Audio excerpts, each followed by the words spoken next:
Ayan, dahil tumubo na ang aking mga sayote sa kitchen. Ayan, lalagay ko muna dito sa aking pasong malaki. Ayan. Dahil may work ako bukas, ganito na lang muna ang aking gagawin. Ayan. Lagay ko muna dito sa malaking paso, ganito. Para mag-sprout po siya. Saka ko yan siya itatanim ulit.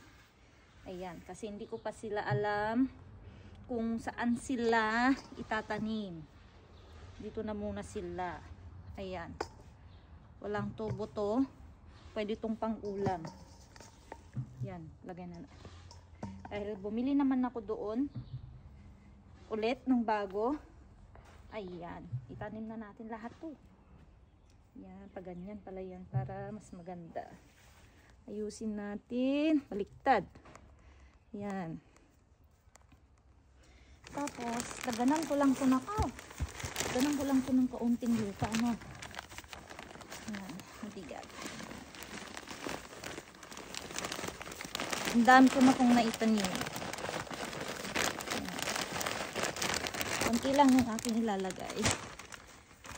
Kasi, ang purpose ko dito, gusto ko lang muna siyang patubuin. Yan, dahil medyo mainit-init naman na. Yan, kaya tumutubo na yung aking mga pananim. Yan. Check natin to after 1 week.